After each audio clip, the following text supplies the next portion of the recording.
Okay. Hello, ladies. Hi, my name is Taylor Thompson. Hey, ladies, we're here inside the She membership area, and this is a live training here that we're doing with Miss Christine McKay. And so she is the owner of Ben Negotiations. And what we're going to be talking about today, and what she's going to be sharing with you today, is especially women in the roles of leadership, women in the roles of how you lead and how you navigate with different relationships, and the things to avoid, or equipping you how to avoid certain situations that women sometimes are inclined to do. So this is about negotiation, but more importantly, Christine is going to be able to help you, equip you in rooms full of people, or even Zoom rooms with people, that allow you to stand out and stand up. And so that's what this goal of this is here today. So I want to welcome everybody here. If you're coming on, please say hi. This is going to be recorded. This is going to go back inside the membership. But as you're here, let us know. But I want to turn it over right this minute to my amazing guest here. If you haven't had a chance to see her interview, I just want to give you a few accolades here, Christine, because whenever we did your interview, it was so powerful. Ladies, if you have not seen her story, it's really quite unmatchless. Like, we're talking about homeless to Harvard. We're talking about, this is the lady that you would have never suspect to have, or would have looked at in her upbringing, that would have success. And the way that she, with sheer determination, mindset, with a single mom of 3 children, took herself and graduated with Harvard MBA.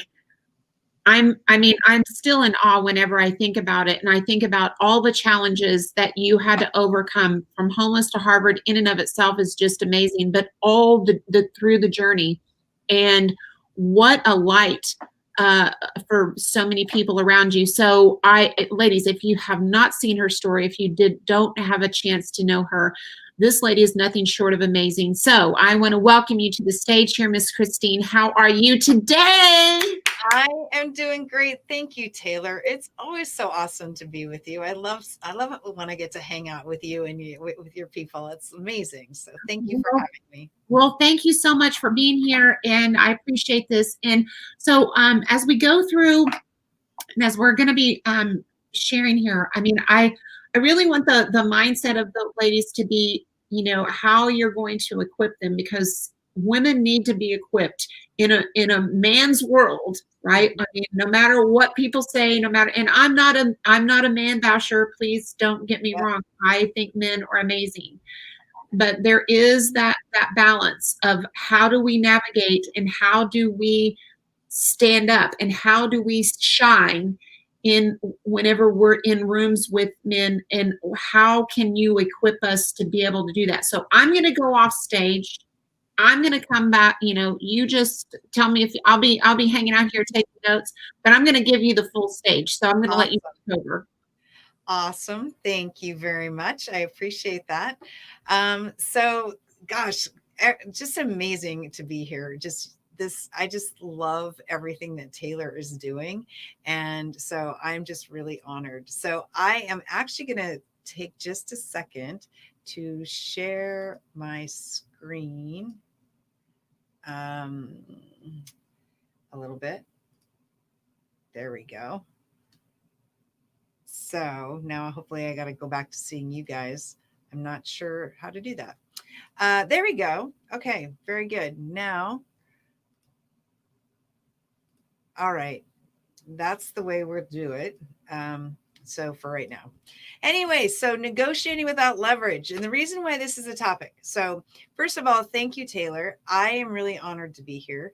I love what Taylor is doing. I think it's just amazing to see a group of women coming together to help each other. And that is just, the more we do that, the more empowered we become, the more we lift each other up. And I believe that we will be a better world when women are living in our full power. So, like I said, I'm really excited to be here. And this topic is actually a big deal topic for a lot of women, because I get I get the opportunity to speak to women all over the world. I sit on the board of a number of nonprofit organizations that are dedicated to helping women and young girls. And, oftentimes I hear women say to me, well, I'm afraid to negotiate. I don't think women are very good negotiators, and I don't usually get what I want, and I usually feel taken advantage of or lied to. And I'm here to tell you that that does not have to be the case at all. In fact, research shows over and over and over again that women are generally better negotiators than our male counterparts. And there's new research that talks about high estrogen versus high testosterone negotiation styles, or negotiation and the implications of that. But I just want you to know that as women, you are amazing negotiators and you negotiate every single day. So I'm not going to spend a lot of time on my story, but I am going to kind of go through and explain a little bit about who I am and kind of how I got to this point. So as Taylor said, I was homeless at one point. I was 19, had gotten pregnant and was living in the back of my car and was part of what's called the hidden homeless. So I either slept in my car or I couch surfed, but I didn't have an address, couldn't get on welfare or assistance of any kind until that changed, and ended up, marrying a guy who I thought was nice, but ended up not being nice. Had two more kids, so I had three kids at the age of 22. I was not allowed to work or go to school, but he couldn't support us. So we were doing all our grocery shopping at local food banks, or people from our church were bringing us groceries. And it was a horrible and humiliating time. And the day that I realized really kind of my daughter got hungry and I had nothing to feed her that was willing to eat, because I had a single can of tomato soup in my cupboard, and I practically shoved her entire little body into the cupboard to show her, because I was in such despair and such frustration. And at that moment, I realized I needed to create a different life for myself. And so I negotiated one. And we are going to talk about how to negotiate. And we're going to talk about some of the key elements of negotiation. So we're gonna talk about first, like, if you are online, I'd love to hear anybody's comments in terms of how you feel about negotiation.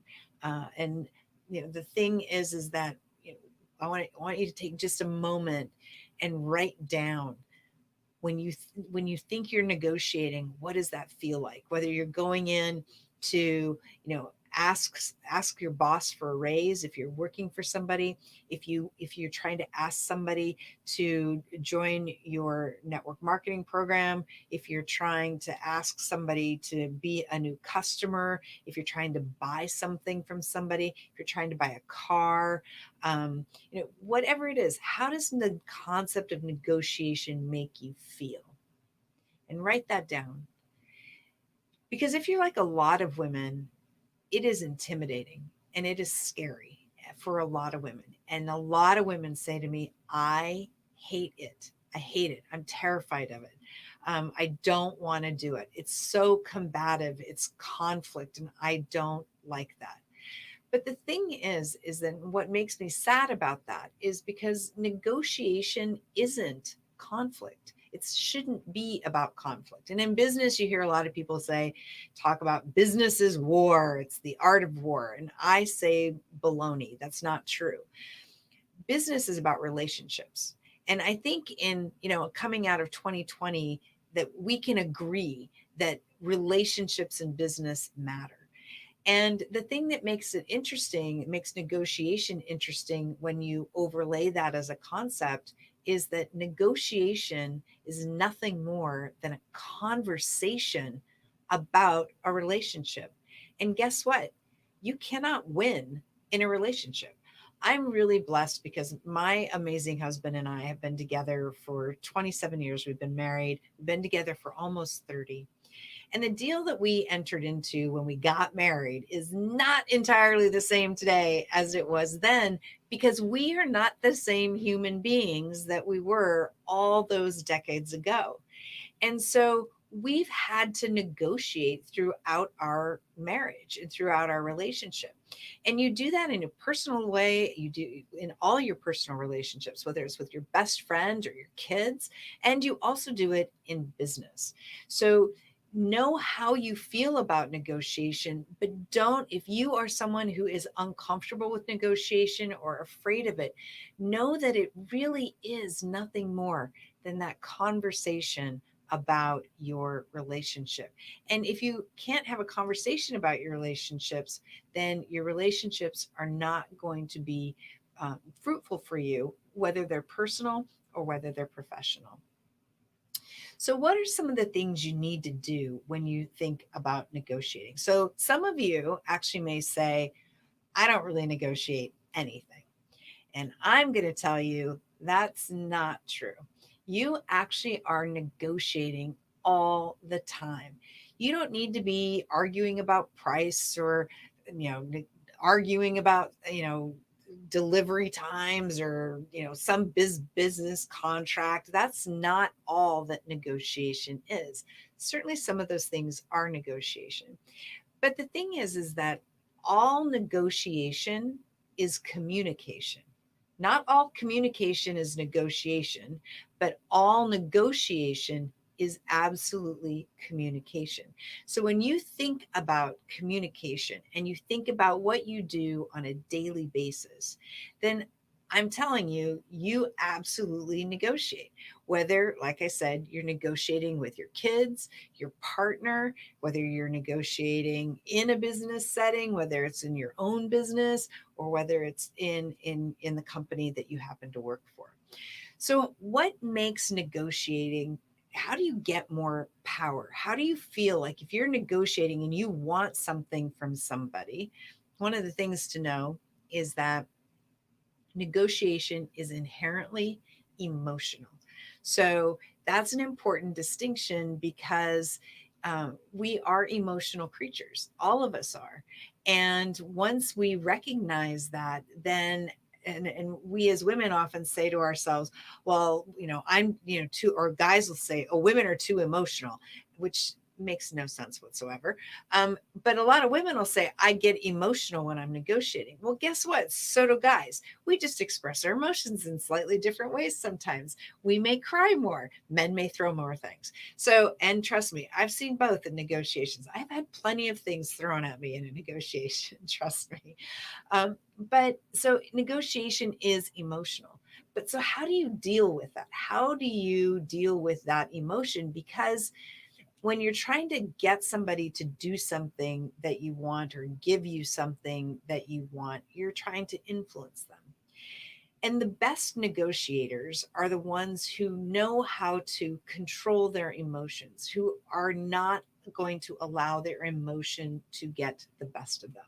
And the best and easiest way to do that is probably one of the hardest things to do, and that is to get clarity. So how do you get clarity? The first thing is you get clear on you. So I love this quote from Alice in Wonderland. Who are you? Said the caterpillar. I hardly know, sir. At least I know who I was when I got up this morning, but I think I must have changed several times since. Now, the reason why I like that quote is because we're changing all the time.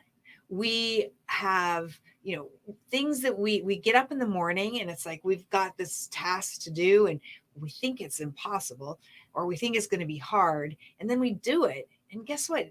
In that process, by taking that action, you grew some. You grew a little. You may have grown a lot. And so understanding when you're negotiating and you're trying to get something from somebody else, that you're growing all the time and that you're changing all the time becomes, and you recognize that, it becomes even more important to have clarity on you. What are you about? What do you want? So you know that you want something from somebody else. Do you know all of what you want? Do you know all the possibilities of what that could look like? So sometimes I'll use this example, and it's an easy example for people in the United States and Canada, because we all pretty much buy cars at some point in time. But what do you want when you buy a car? So when I ask that question, usually, and I can actually interact with folks more readily, I'll say, what are the things that you want when you buy a car? Well, people will write down they want reliability, they want certain features, like they want a sunroof or heated seats or cold seats if you live in Arizona, or a certain color. But very few people will write down whether they want to drive it off the lot, or are they want do they is it a model like the Ford Bronco, which at the recording of this hasn't been released yet, so you have to put an order in for it, right? All of those things matter. So when you think about all the possibilities that are related to what you're negotiating, whether it's a car, a house, whether it's trying to get your kid to do something, what do you want? Because, and that's important, because the hardest negotiation that we have is the negotiation between our ears, the things we tell ourselves that we aren't allowed to have, or that we start to talk ourselves out of. Because what a lot of times when I'll say to people, how easy or hard is it for you to know what you want? And, a lot of people, will acknowledge that it's really hard. Like we often know what we want kind of at a surface level, but we don't necessarily know what we want at a deeper level. And when you're negotiating with somebody, it's actually important to understand what you want at a deeper level. And the reason is because, as my grandmother used to say, you should know what you want down to the gnat's ass level details. So that itty bitty tiny bug, right? The little details of how, all the things that are on that little bug, right? How you want to get as detailed as possible, because the next step is in getting clarity on you, is knowing why you want things. And you may realize in this, as you're building a list potentially for, or writing down all the things that you want, that this one thing here is just not so important to you. But that thing that's not so important to you could become important to your counterpart, right? And then once so now you've kind of written down all the things that you want and what's important, and you've set some priorities. It's like, how fast do I need them? Are they urgent, or is it urgent or not urgent? Do I need to drive off the lot with the car today, or can I wait 6 months? What does that look like for you? And then it's how might I get the things that I want? So I may be about to engage with a person, right? But is that to get what I want? But is that the only person? What are my alternatives? What are the other objectives that I could, other opportunities or possibilities of what I want? So getting clear on that is really important. And we're not going to do an exercise today, but one thing that I would encourage you to do is to spend 15 minutes. If you think about somebody that you need to talk to get something from, somebody you need to negotiate with, right? Think about what that is that you want to get, and write down the what is it, the why is it important, when do you need it by, and what are your other opportunities or options in getting it, so that you can kind of start to put some structure and get some clarity around that. Because then once you have clarity on you, now you need to get clarity on your counterpart. And this is really important, because, and this is actually a step that, and most people won't write things down. And that's actually one of the biggest mistakes that people make when they're negotiating, is they don't have something in front of them that says, this is what I want. And so what happens is your counterpart comes into play and starts to, they may think of negotiation as a game and not as a relationship. And if they think of it as a game, then they're going to try to talk you out of the things you want. And so that's because they're trying to get what they want, right? And so, and they don't create an opportunity to have effective dialogue. So you're just kind of, if you don't have it written down, you're going to get pulled into that direction, the direction they want to go.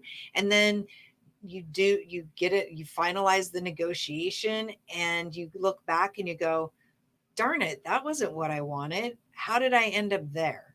Right. And it's because you didn't write it down and you lost clarity.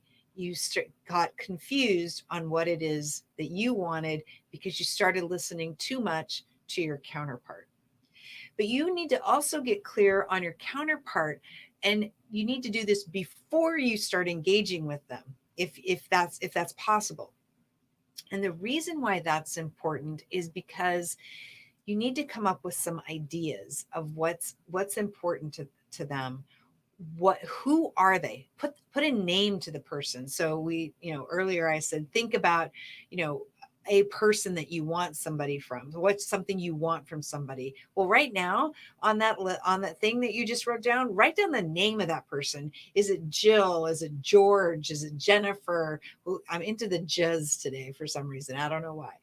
But write down that person's name, because that person is going to become important. And we're going to talk about that in just a minute.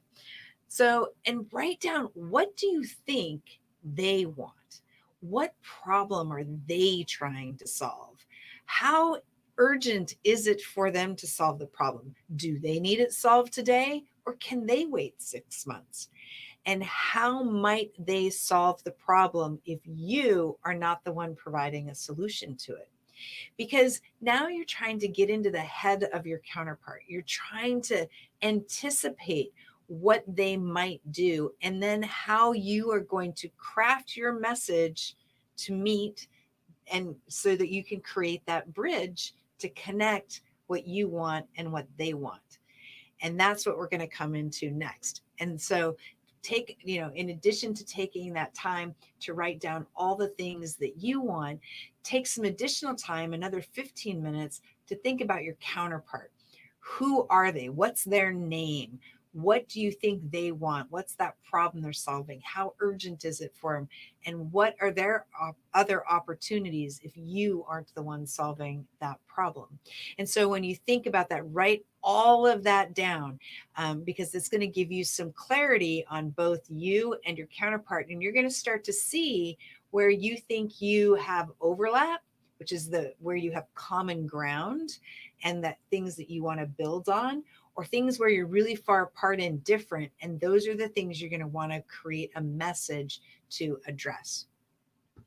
So now we've talked about clarity. So now the next thing is we're going to talk about the importance of asking, because how you ask for something matters. So the first part of asking is related to communication attributes. Now there's a body of knowledge out in the universe around communication styles, but I'm pretty pragmatic and I'm kind of down to earth. So I grew up on a big ranch in north central Montana, and my mom was the ranch cook and my dad was the ranch foreman. And so if we can't boil something down to brass tacks and make it usable, then it isn't very effective. So we decided to take everything we knew about communication and boil it down into 2 simple attributes. And we broke them down into whether somebody was traditional or modern. So I use these pictures of this house, and some people will look at this first house and go, oh my gosh, look at the history in that house. It just looks so warm and inviting. I can just see myself entertaining friends and family and business associates around the fireplace. And it looks like it's got this big yard, and we can have parties and community and just, it's tradition, and there's this history to it. And I love that. And they gravitate toward that. And then there are others who look at the second house and go, oh my gosh, that is sexy. It's sleek. It's designed. It's got wide open space. It's like I can see a long distance. It's like it's formal, and that's appealing to them, right? So you can go to somebody's LinkedIn profile and you can look at that profile. So we're going to assume that we're talking about somebody you've not talked to before. And you can look at their profile and say, okay, does this person have a lot of paragraphs describing kind of who they are? Do they list out all the jobs that they've had throughout their 15, 20-year career, or do they just have one or two? If they don't have a couple of paragraphs talking about who they are, do they have bullet points? Do they have their name, comma, MBA, CFA, CPA, or some other acronym after their name? So if they have an acronyms after their name, if they write in paragraphs, if they have a list of all the jobs that they've ever had, this is probably a more traditional communicator. If their LinkedIn profile, on the other hand, is bullets and they have short, like one or two jobs that are on there that they've done, this is potentially more of a modern communicator. So what's the difference between the two? So a traditional person actually really appreciates having meetings. They like building relationships. They like structure and process, and they like tradition and making sure like that whole know, like, and trust component is a really big deal for them, because the traditional part likes to have that. They need that in order to be able to trust you. Then the kind of the more personalized part, they need that relationship in order to build that trust. So they like to communicate more formally. They tend to like more structured meetings. They may like agendas before the meeting. So if you're going to meet with a traditional communicator, send them an agenda. Could be 3 points on the agenda, but send them an agenda. Let them know what you're going to be talking about. You might want to start a meeting with a little bit of a small talk. How was your weekend? Kind of what's going on? Because in that case, they're more relationship oriented, and so that is appealing to them because they're looking to build the relationship first. Set up meetings that are half an hour to an hour long. Be inclusive. Invite other people to the meeting from their team. If you'd like to bring some additional people, please do so, kind of thing. And when you're emailing them, send them detailed emails, right? Because they like that kind of more formalized structure. But if, on the other hand, you're communicating with a modern communicator, don't do any of that. Instead, send them a meeting for 15 minutes. Invite them to have a 15-minute or a 30-minute meeting, because they tend to want to go through things very quickly. They'd rather meet you, decide what they're going to do about the meeting, and then take action and have longer meetings. Keep your communications, if you're going to email them, keep them into short bullet points. Do not write long paragraphs for modern communicators, because they will not read them. Do not set hour-long meetings with them, because they will get frustrated. The first thing they'll do when they see an hour-long meeting is, what the heck am I going to do for an hour, right? Because they're just constantly moving fast. These are people who tend to make decisions more intuitively, because they have a deep level of experience, or they have a deep level of knowledge in a certain area. And so they like to do things quickly, and in more of this kind of staccato. The reason why this is important is because how you reach out to somebody, if I'm a modern communicator, and if you send me an email that's 5 paragraphs long and you need something from me, I'm not even likely to read what you sent to me, not out of disrespect, but because I just don't have time and it's not how I work. And so you need to communicate with me in a way that matches to my communication style to get that initial engagement. So once you've figured that out about you, and then you figure it out about your counterpart, the next part is negotiation styles. Now, negotiation styles are important because we all have a default style. So again, we're operating under the assumption that you're trying to get something from somebody. So there are 4 primary styles. These are based off of research out of Cornell. but we spiced up the names because we thought it'd be a little more fun this way. So your first style is a champion. Now, this is a style like they're not general, like there's no research that I've found that says that more men are this style versus women. So from my perspective and my experience, men and women sit almost equally in all of these styles. But as you listen to them, you may hear more about you in these styles. Now, the thing is that we all learn how to negotiate when we're kids. And if you were, the kid who like threw temper tantrums and, screamed and yelled, you're probably still doing that. You just might not be doing it in exactly the same way, but you're probably still doing that, and it's costing you business. If you're somebody who ran into your room and threw the pillow over your head and just like wished the problem away, you're probably still doing that, and that's costing you business. And then the other two styles kind of sit in the middle. So the first style is the champion. And a champion is they see negotiation as a battle, and they go into it fully armed and fully armored, and their objective is to annihilate their opponent. In fact, I recently heard a champion say to me, I hate losing more than I love winning. And that was like the classic statement of a champion, because a champion will sometimes agree to things that are not in their interests if they think that it means that they're going to annihilate their opponent. We all know these people. We've all encountered these people, and they are the ones who scream and yell when something doesn't go right, when it doesn't happen in exactly the time when they want it to. And they're super demanding, and they make a lot of people frustrated and upset. And I had a 75-year-old guy reach out to me after taking our negotiation quiz and said, my wife hates that I'm a champion. How do I fix it? Because it's costing me relationships and I didn't even realize it. Now, a champion can be good if you're negotiating and you do not care about having a relationship beyond the negotiation. Only about 10% of negotiators fall into this as a default negotiation style.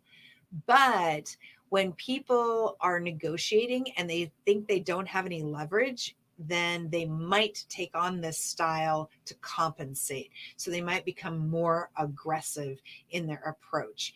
And because this style can be very aggressive, they can say mean things and get very personal and demeaning, and can sometimes get physically aggressive, just to be honest.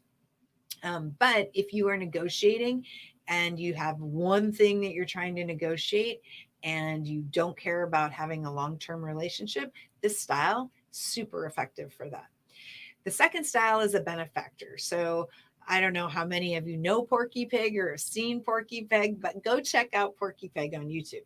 So Porky Pig never could quite articulate exactly what he wanted out of the situation. And he always got taken advantage of. Somebody was always kind of dishing terrible things out onto Porky Pig.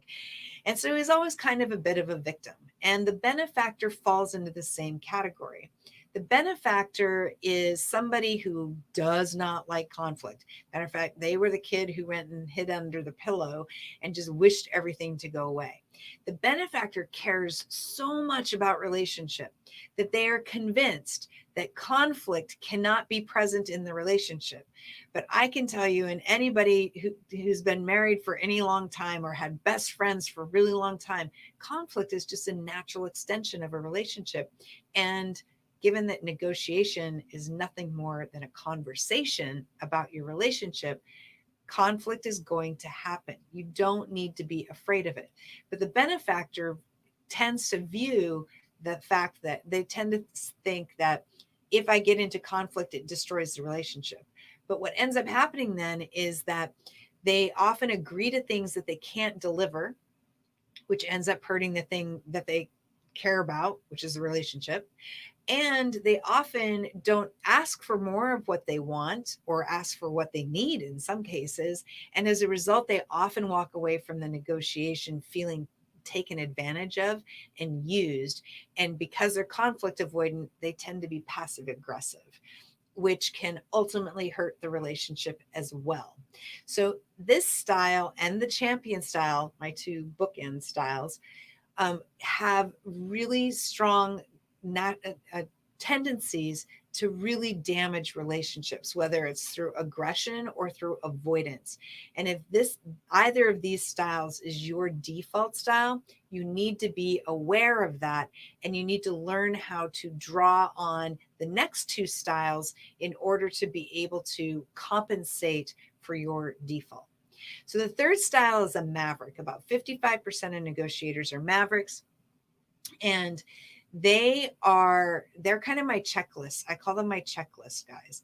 So they come up with a list of 10 things. These are the 10 things I want, and they negotiate item 1, item 2, item 3, item 4. Darn it, I didn't get 4. I got 5, I got 6, I got 7, I got 8. I didn't get 9, I got 10. And they go, yes, I got 80% of what I wanted. So it's a good negotiation. Even if items 4 and 9 that they didn't get created more value for everybody involved than the 8 that they did get. They really lost in the negotiation. They didn't get as much as they could have or create as much value as they could have. But because they went item by item, they weren't looking for ways to connect the different negotiation. So negotiation mavericks are the most common negotiators. So it's a very effective style. Just be careful when you're on an item that you're not likely to get, that you don't become overly aggressive or defensive in pushing to get it, unless you can create an argument or find a solution that links some of the other things that you might have gotten to that point, so that you're creating, again, more value. The fourth style is an ambassador, and about 25 to 30% of negotiators are ambassadors. And my best way of describing an ambassador is this egg. So the question is, this is a raw egg. It's not a farm fresh egg. So, but we can pretend it's a farm fresh egg. So it's a farm fresh egg. And you need to divide this egg 3 ways. How do you do it? How do you divide this egg in 3 ways and give this egg to 3 different people? So most people will say, I'm going to boil it and cut it up, or I'm going to scramble it or make an omelet and split it that way.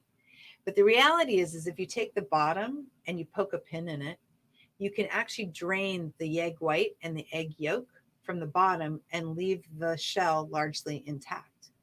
Then you can separate the yolk from the white, and you can give the yolk to, now I have an empty shell that I can give to an artist to paint or somebody to compost.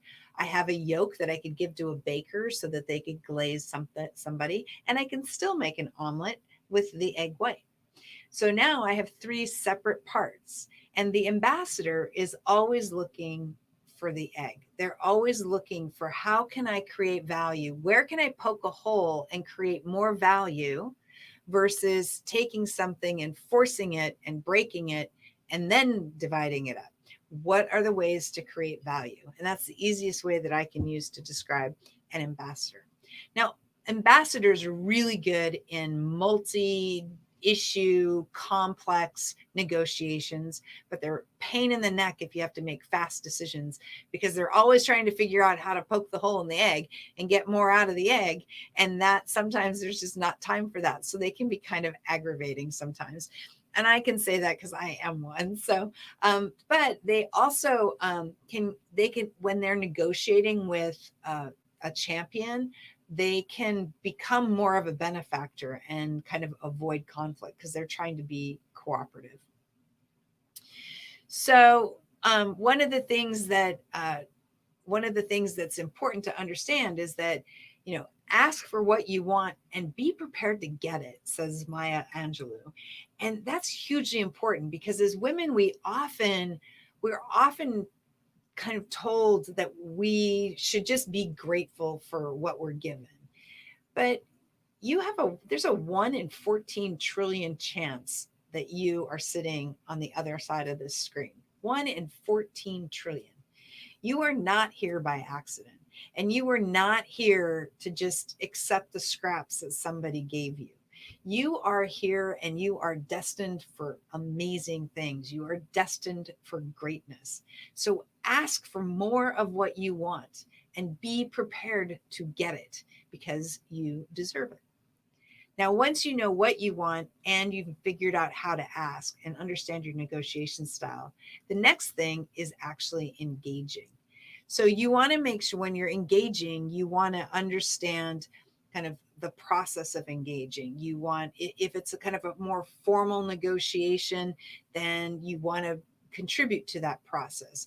But if it's informal, you still have an informal process, whether you're going over to somebody's house for coffee or tea, or you're meeting on the playground. All of those things are still engaging. And when you're asking, if you're doing fundraising for a nonprofit, how you engage matters. If you're trying to get somebody into your network marketing organization, how you engage matters. And you want to have a process for that, because people who don't have clarity in kind of how things are going to unfold, it creates confusion. And if you're trying to sell something, a confused mind does not buy. So be explicit in how the process is going to work. And when you are not controlling the process, ask for explicit descriptions of what that process is going to look like, so that you can be prepared as you go through the negotiation. So one of my favorite quotes when it comes to kind of engaging is, they muddy the water to make it seem deep. And so this goes to really kind of people making a game out of a negotiation and making it seem much messier than it actually has to be.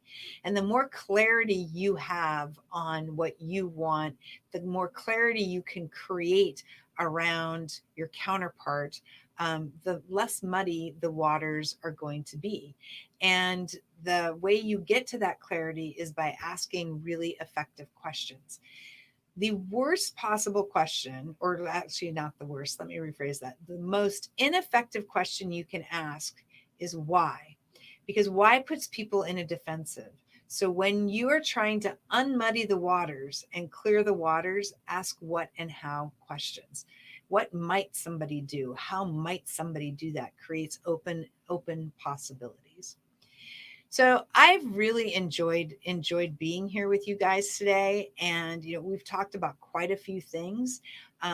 And one of the things that we do at my organization, Venn Negotiation, is we have programs, and we have a program called Venn Masters, which allows you to practice your negotiations. It's very practice intensive. And not only do you practice it, but you get direct and immediate feedback on your negotiation style. And Taylor and I had talked earlier, and we're going to include some information for you guys on Venn Masters. And I'm also very happy to have consultation with people and to meet with folks. We're going to include, you have the ability to take a negotiation quiz so that you can actually learn your default negotiation style. And we're also launching a new podcast at the end of January. I'm waiting on the exact date. And my first book, Why Not Ask? A Conversation About Getting More. It will be released next month and is available for pre-order. And I am just so excited to be here. Women are amazing negotiators. We have an amazing gift to be able to think about relationships in a different way than our male counterparts. We have the ability to think more holistically about solutions and not think in compartments. And really effective negotiation is about pulling lots of different ideas together. And you are incredible at doing that. And you are incredible at doing that in every day. And so one of my favorite quotes from the Dalai Lama: the best way to resolve any problem in the human world is for all sides to sit down and talk. And that is all that negotiation is about, is sitting down and talking and creating that bridge between what you want and what your counterpart wants. So thank you, Taylor. Thank you very much. I think I'm about on time. So I hope this was helpful for everybody. And I look forward to talking to you soon and hopefully meeting you soon. Wow. Wow. Okay, I'm going to pull this off of here. So I learned, I learned so much. I love what you said, because it really is pretty simple, but I don't think, really being able to compartmentalize it in such a manner. Whenever you talk about negotiation, I've never really thought about it in such a way, because most of the times, even in business, I think the biggest challenge for most business owners, entrepreneurs, is not really being clear themselves. Absolutely. And so from what you're saying, that really is foundational in even not just business, but in the negotiation moving forward. Yes. So that was really good, being clear. And I think that that's an exercise every entrepreneur needs to practice and write it down. Mm-hmm. Because, all the science behind the reticular activating system that you have in your brain. Yep. That's, we hear about that more and more. And I know sometimes people think, oh, that's a little woo-woo for me. Well, okay, it might be woo-woo, but it doesn't change. It's no different than saying, okay, well, gravity's woo-woo for me, but it doesn't change. It's physiology. It just is how it works. It's just, you can't. It's the way it is. It is what it is. It's quantum physics, right? When you think about it, you can't. How can you argue with it? Because no matter if you don't believe it or not. You may not believe in electricity, but I can turn on my light switch and a light comes on, and that's the way it works. So exactly. So you can fight it all day long, but so I think that's one principle to walk away with, based on what you're saying. And if you're not doing that, that's a great place to start, no matter what. So that's a huge takeaway, as we're having this conversation. But the other thing that you said was really, I'd never thought of, was your counterpart. Mm-hmm. Your counterpart and what they want, and trying to identify what they would want and what would be potentially non-negotiable. And not that you're negotiating against yourself, because I think in the scheme of things, and no matter if you're writing it down, it's a face-to-face negotiation. Let's just talk about it. If you're selling a product or a service, you're in negotiations. Absolutely. Right? Yep. You're in a negotiation, and you may not have identified it such as that, but it's a negotiation. Mm-hmm. And as a negotiator, whether it's on a contract or selling something or whatever that relationship is going to be, we as entrepreneurs have a tendency to negotiate against ourselves. We start going, well, because if you think about, we do kind of think about the counterpart, but not to our benefit. Right. And we sell ourselves short in what we bring to the table and what we have to offer. So the counterpart being, whenever I say negotiate against yourself, is that we go, oh, well, they wouldn't be interested in that. They probably wouldn't pay that amount of money. They probably, so we start taking things away, assuming, right, negotiating against ourselves, instead of sticking with our clarity and what is it that we really want, and put it out there, and now come back, because you can always negotiate backwards. You can always pull things back. But the counterpart issue is, what is it that you think that they want or need? How is it that what you bring to the table feels those needs and desires? Mm-hmm. And then whenever you're clear about that you are not walking away with, because you said something so critical, because we've all been there. We've all been there, that the negotiation is over, the contract is signed, and you're like, what the heck did I just do? Yep. I hate what I just did. Yep. I hate the position that I'm in.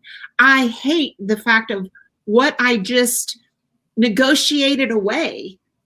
and you gave away the farm. Yep. And you and you know, it's so many times on so many different levels and so many, and then especially as women. Especially as women. Somebody told me not long ago that we often don't realize, and I loved this when he said this. He's like, most people don't realize how critical negotiation skills are until they've lost something that's very important to them. And I have seen people lose family. I've seen people lose their kids, people lose their business, lose their homes, lose relationships with parents, like all of these things. And because they didn't have that clarity, and the thing, and so getting good at negotiating is so important. But the other thing that as women, and it's true for men too, but especially for women, clarity gives you power. Oh, that's good. Clarity gives you power. That's Because when you are clear in what it is you want in the negotiation, it's harder to move you away from it. Now, the idea is to be creative in how you get to it. There's that whole, there are lots of ways to skin a cat, not to advocate skinning cats, but there are a lot of ways to solve a problem. Right. So you want to be able to be open and creative about how you solve the problem. And you may have to compromise and kind of soften the edges of what that thing is. But that clarity gives you power, because you now know this is this is a priority for me.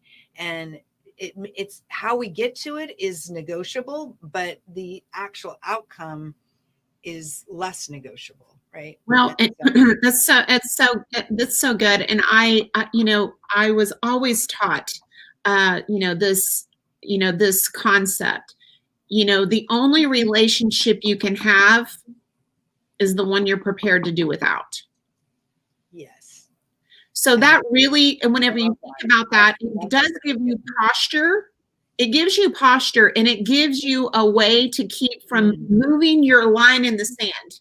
Yeah. It gives you the armor to not keep moving back the non-negotiables that you said, okay, that's a deal breaker for me, but then you find yourself moving the line backwards and break the deal and compromise what your vision is and what you feel strong about. And then you despise the position you've put yourself in. And because your posture is wrong. Larry and I teach we call it a 3 P's: position, posturing for a presentation. And this right here, if you're not positioned right, if you don't position yourself right with the right posture inside of that presentation, right? Absolutely. You have to be in total alignment with this, because here's the thing, and I'm sure you've probably experienced this, that people negotiate away or compromise their value system, and then they find themselves in deals. And here's the thing, like you could be in a situation of walking away from a deal and realizing, because the person that comes to value you and realizing that you weren't willing to sell yourself short, that you stood ground and believed in what you have to offer and the value that you can bring to the table, that is incomparable to anybody else. When you know your self-worth and you can posture yourself in such a manner that they come back and go, you know what? We've reconsidered. Yeah. Right? Because at some point they're probably calling your bluff at the same time, because maybe they don't want to pay it or they don't understand your worth. But whenever you stand firm in that, now there's a whole nother level of respect. Absolutely. If you don't believe that you are worthy of what you're asking for, the person you're asking won't believe you are either. Exactly. You cannot convince somebody to give you something if Yeah. you don't believe that you deserve it. Agreed. You have to have that belief in yourself. Absolutely. Absolutely. This is, I mean, like, so this is such a powerful conversation. And I know that, whenever we talk about negotiation, I mean, like, whenever, even I was like, okay, because it never computes with me, like negotiation. But whenever you started talking, and now I started really looking at what it really is and how it plays into almost every arena of life, Mm-hmm. because it's a concept that carries you in through relationships, with people, whether it's a business relationship or a personal relationship. This concept holds true in every conversation. Yes. Every, like I said, every negotiation is communication. Mm-hmm. Not every communication is a negotiation, but every negotiation is a communication. And this is something that Larry and I've always taught too, is like, most of the time, if you have conflict, it's usually falls into the arena of miscommunication. Yes, absolutely. Or not just, and I'd actually add, or failure to communicate at all. Yeah. So, it's you've communicated and it's misunderstanding of what was communicated. Yeah. Or it is, or somebody chose not to communicate at all. And now, isn't this interesting? Now this comes into now we start getting into the psyche of the person receiving the information, and who they are, and what kind of mindset and baggage and all of those things that come into play, right? I mean, this is really could be a very deep psychological mindset conversation whenever it comes down to it, because you can have the best of intentions in your communication, but the receiver may hear it from a different set of ears, from a different angle. And so all of that to be said is that whenever you're communicating, be in the best of clarity, without we teach a follow it to the mailbox and make it dodo proof. Meaning that there's no mixing of words. There's nothing that can fall in the cracks. There's nothing left up to misinterpretation. Mm-hmm. So the clearer, to your point, that you can be in alleviating any misconceptions, Mm-hmm. any misunderstandings to the person that's receiving your information, the better that the communication will be, and the clearer the direction will be in how you proceed forward in the relationship. Absolutely. Absolutely. Because at the end of the day, we're all different. None of us, because human beings we're just a summation of all of our experiences, right? And none of us have the exact same experience. So we can be looking at the same thing and exact same thing, but we will never see it from the exact same perspective. Agreed. And it's just not possible. And so that's why I was saying, how you ask questions will help you. Asking effective questions, what questions, how questions, what might we do here? How might this work? What are your ideas here? Kind of being specific about your questions matters, because that's how you build clarity, because you're trying to create. Negotiation is about future. It's about the hope of a future. You are working with something. Let's just put it in a business context, and you want to do business with somebody because you think your future will be better by doing business with this person. Well, this person is interested in doing business with you because he or she thinks his or her life will be better by doing business with you. So you're both entering into this relationship based on this hope that you're going to have a better future together than you will separately. And so when you think about it that way, then it changes how you give yourself permission to ask for something. And that's hugely important. It really is. It's such a This is a really powerful conversation. I mean, there's so many rabbit trails that I could go off with you and, just continue to dive in and delve into this. And this maybe is something that we, we open this up to a larger conversation, have this kind of dialogue inside of the network. So I love that. Would be great. That would be awesome. And then, especially, and then offer to your services to some ladies that could, benefit from it. So I just want to thank you. I'm going to say bye to you privately as I, end the recording here, but, ladies, thank you so much. Appreciate it. I hope you got tons of notes and value. Hopefully you'll be able to incorporate this in what you're doing inside of your business. Just a few of the nuggets that we mentioned here today. So, anyway, that is it for me. Thank you, Miss Christine. We appreciate your input, taking time away from your family and your business to be here, share your genius, share your excellence here in the She Network. So thank you again. Thank you for having me. Thank you for everybody who tuned in.